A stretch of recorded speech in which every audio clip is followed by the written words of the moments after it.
Baik. Assalamualaikum warahmatullahi wabarakatuh.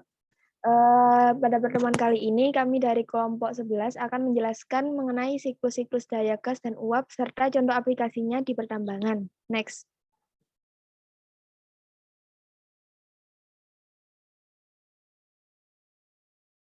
Untuk anggota dari kelompok kami ada Lina Dwi Jayanti, Fahmi Rama Febriani, Reni Intan Permatasari. Next. Yang pertama yakni pembahasan mengenai siklus daya gas. Terdapat siklus Otto atau siklus volume konstan, yang merupakan siklus termodinamika ideal yang menggambarkan fungsi mesin piston pengapian percikan khas. Ini adalah siklus termodinamika yang paling umum ditemukan di mesin mobil. 4 buah proses reversibel ideal adalah proses yang pertama dan kedua, kompresi secara isentropik, proses 2-3, penambahan kalor pada volume konstan, proses 3-4, ekspansi secara isentropik, proses 4-1, pembakaran pada volume konstan. Untuk rumus dari kalor yang dihasilkan pada volume konstan, yakni Qi A sama dengan CV dikali T3 min T2. Kalor yang dibuang pada volume konstan 4-1 adalah QR sama dengan CV dikali T4 min T1. Kemudian rumus dari kerja yang dihasilkan yakni W sama dengan QA min QR. Next. Kemudian untuk contoh soalnya, suatu siklus udara volume konstan dengan rasio kompresi 8 dan suhu mula-mula 333 Kelvin dimasukkan kalor sebesar 550 kcal per kilogram. Hitunglah efisiensi panas bila CV sama dengan 0,171 dan epsilon sama dengan 1,4. Dihasilkan T2 sama dengan 765,9 Kelvin, T3 sama dengan 3.982,27, T4 1.731,42, sehingga efisiensinya sama dengan 0,564. Next. Kemudian ada siklus Diesel atau tekanan konstan. Suatu kondisi akhir kompresi akan meningkat bila rasio kompresi ditingkatkan. Kompresi yang sangat tinggi tidak diharapkan pada motor Otto karena terjadi ledakan pembakaran atau detonasi atau ketukan pada rasio kompresi yang tinggi. Minyak yang memiliki kualitas tinggi pada motor tidak dapat menghilangkan terjadinya detonasi. Motor diesel disebut juga motor penyalaan kompresi karena penyalaan terhadap bahan bakar diakibatkan oleh satu kompresi dan bukan oleh penyalaan busi seperti halnya motor cetus api. Next. Yang kemudian ada siklus gabungan atau dual cycle, yakni kombinasi antara siklus Otto dengan siklus diesel. Pada siklus ini, pemasukan kalor sebagian pada volume konstan seperti dalam siklus Otto dan sebagian lagi pada tekanan konstan seperti dalam siklus diesel. Kombinasi demikian merupakan gambaran yang lebih baik pada motor-motor pembakaran dalam modern. Oleh karena itu, siklus ini disebut dengan siklus gabungan. Next.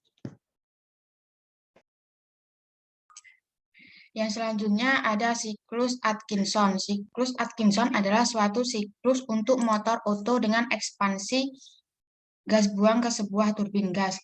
Melalui proses 1-2, gas ideal dikompresikan secara isentropik dari volume V1 mencapai volume V2 dengan R sama dengan V1 per V2, dan dari tekanan awal P1 ke P2. Yang selanjutnya ada proses 2-3 adalah proses penambahan kalor pada volume konstan sebesar QA. Tekanan meningkat dari P2 menjadi P3 dan temperatur dari T2 ke T3. Proses 3-4 adalah proses isentropik. Proses 4-1 adalah proses pembuangan kalor. Nah, di sini ada rumus untuk mencari efisiensi pada siklus Atkinson. Yang selanjutnya ada siklus Lenoir. Siklus udara Lenoir digunakan untuk mesin propulsi yang terdiri dari beberapa proses, yaitu proses 1-2, pendinginan pada tekanan konstan dengan cara pembuangan kalor tanpa proses kompresi. Yang kedua ada proses 2-3, pemanasan pada volume konstan. Yang ketiga proses 3-1, yaitu ekspansi isentropik. Yang di sebelah kanan ini adalah gambar dari siklus Lenoir, dan yang ada di sebelah kiri adalah rumus yang diperoleh dari siklus Lenoir. Selanjutnya, Siklus Stirling. Sebuah mesin udara panas telah dikembangkan oleh Stirling yang terdiri dari dua proses volume konstan 2-3 dan 4-1, serta dua proses temperatur konstan atau isotermis 1-2, 3-4 yang masing-masing pada temperatur T1 dan T2. Udara panas dihasilkan dalam suatu sumber pemanas yang kemudian disalurkan ke mesin pada titik 3 dengan suhu T2. Udara panas tersebut ditekan ke dalam silinder yang kemudian diekspansikan secara isotermis dari titik 3 ke 4. Dan kalor diberikan oleh sumber pemanas. Kalor yang dimasukkan dari sumber luar adalah besarnya kalor yang diserap Qi(A) dan dinyatakan dengan Qi(A) sama dengan RT2 ln epsilon. Kalor yang dilepaskan dari sumber luar adalah besarnya kalor yang dibuang selama proses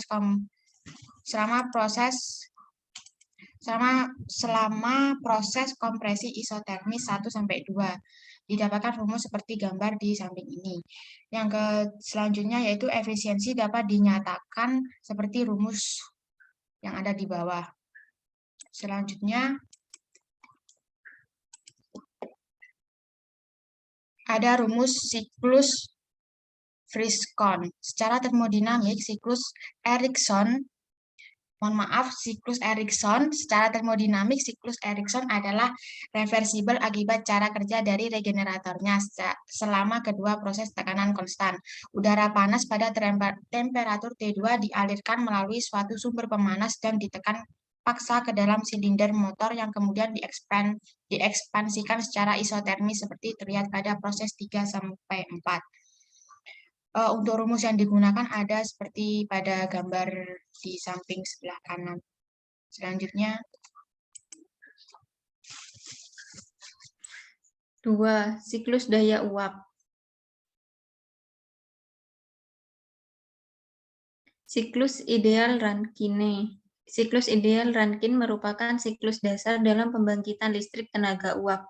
Siklus ini menggunakan berbagai jenis bahan bakar sebagai input kalornya, antara lain yang pertama, energi nuklir, 2. Bahan bakar fosil, misalnya batu bara, minyak tanah, gas alam, dan lain-lain. 3. Geotermal, 4. Tenaga matahari, 5. Sampah, dan yang terakhir kayu.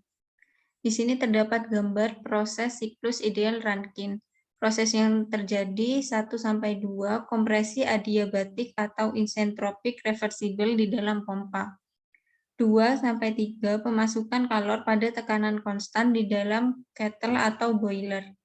3-4 ekspansi adiabatik atau isentropik reversibel di dalam turbin. 4-5 pembuangan kalor pada tekanan konstan di dalam kondensor. Siklus ideal Rankine, hukum 1 termodinamika akan diterapkan pada sistem terbuka dari keempat komponen utama pembangkit, yaitu 1. Pompa, 2. Boiler, 3. Turbin, dan keempat kondensor. Efisiensi thermal siklus memiliki rumus Wnet per Qin sama dengan Qnet per Qin, di mana Wnet sama dengan Wt min Wp, Qnet sama dengan Qb min Qc, Wt sama dengan M kali Wt, Wnet sama dengan M kali Wnet. Backwork ratio atau BWR dalam berbagai aplikasi sebagian dari kerja turbin digunakan untuk menggerakkan pompa. Backwork ratio atau BWR merupakan fraksi antara kerja yang dibutuhkan pompa dengan kerja yang dihasilkan turbin. Rumus dari BWR sama dengan Wp per Wt. Cara meningkatkan efisiensi siklus Rankine. Usaha meningkatkan efisiensi pembangkit tenaga dengan uap untuk meningkatkan efisiensi siklus yang dapat menghemat biaya. Cara meningkatkan efisiensi siklus agar saat proses perpindahan kalor dari bahan bakar ke fluida yang bekerja di dalam boiler, temperatur rata-ratanya tinggi. A. Menurunkan tekanan kondensor. Menurunkan tekanan kondensor berarti menurunkan temperatur fluida kerja. Menurunkan tekanan kondensor berarti mengurangi rugi kalor yang terbuang ke lingkungan dan menaikkan kerja bersih, seperti gambar yang tertera di bawahnya. B. Menaikkan tekanan boiler. Menaikkan tekanan boiler berarti menaikkan temperatur didih di boiler, yang artinya kalor dimasukkan ke fluida kerja pada temperatur yang lebih tinggi sehingga menyebabkan efisiensi termal siklus akan meningkat, seperti gambar pada di bawah. C. Superheat. Superheat lebih menguntungkan karena selain dapat meningkatkan efisiensi termal siklus, kualitas uap yang berekspansi di dalam turbin justru meningkat seperti pada gambar. Penyimpangan siklus aktual dari siklus ideal atau faktor irreversibilitas. Penyimpangan siklus aktual dari siklus ideal disebabkan oleh irreversibilitas dari berbagai komponen. Gesekan fluida dan kehilangan kalor adalah dua penyebab utama irreversibilitas tersebut. Gesekan fluida atau fluid friction menyebabkan penurunan tekanan di boiler, kondensor, dan sistem perpipaan lainnya sehingga berakibat tekanan yang keluar dari boiler lebih rendah dari tekanan idealnya. Sedangkan isolasi yang tidak sempurna selama mengalirnya uap di dalam komponen akan terjadi kehilangan kalor dari uap ke lingkungan. Untuk mencapai daya output yang diinginkan, maka ditambahkan lebih banyak kalor ke boiler sehingga akibatnya efisiensi siklus menurun. Gambarnya terdapat gambar di sebelah kanan. Next. Baik. Untuk komponen utama yang mendapat perhatian utama akibat irreversibilitas tersebut adalah turbin dan pompa. Pompa membutuhkan lebih banyak kerja daripada yang ideal, sedangkan turbin menghasilkan kerja yang lebih sedikit daripada yang ideal.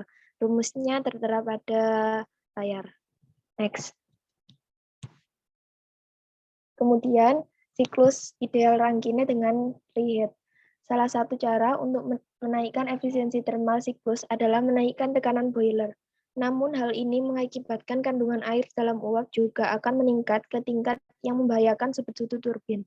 Untuk mengatasi hal ini, digunakan cara yang antara lain menjadikan uap yang keluar dari turbin pada kondisi superheated dengan temperatur setinggi mungkin dengan bantuan superheater. Yang kedua, yakni mengekspansi uap di dalam turbin dalam 2 tahap.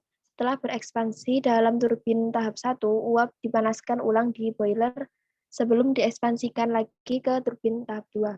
Next. Kemudian ada siklus Rankine dengan regeneratif. Untuk menaikkan setiap temperatur air di dalam boiler, dibutuhkan energi dari bahan bakar, dan itu berarti finansial. Semakin rendah temperatur air yang masuk ke boiler, semakin banyak pula energi dan biaya yang dibutuhkan. Untuk mengatasi hal tersebut, maka fluida yang meninggalkan pompa sebelum masuk ke boiler dinaikkan, yakni dengan cara mengompresi air secara isentropis ke temperatur tinggi dan mengekstrak sebagian uap dari turbin untuk dipakai memanaskan air sebelum dipompa ke turbin.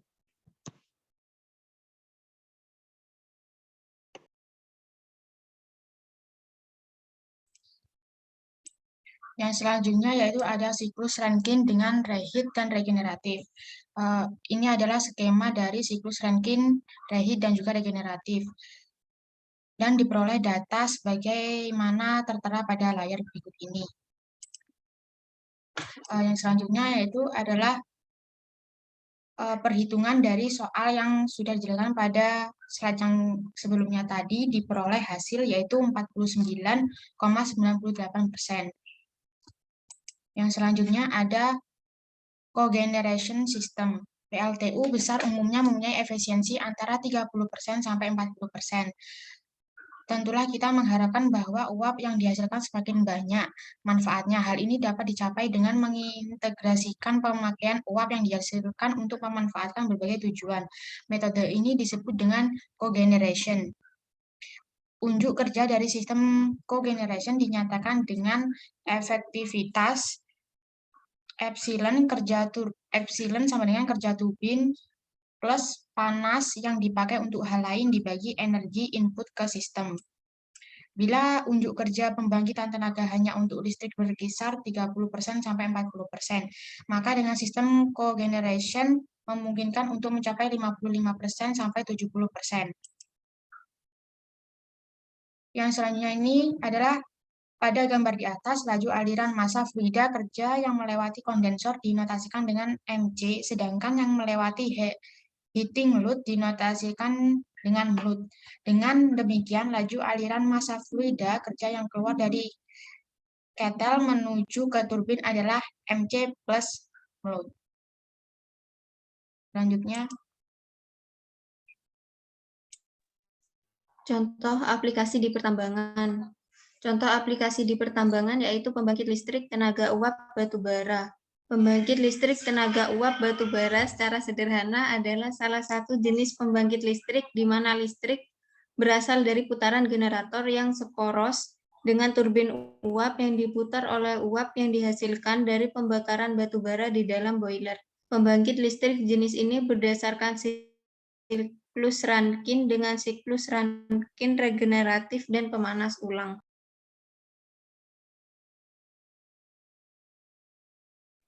Baik, cukup sekian materi yang kami sampaikan. Semoga bermanfaat bagi yang mendengarkan dan yang mengerjakan. Terima kasih. Wassalamualaikum warahmatullahi wabarakatuh.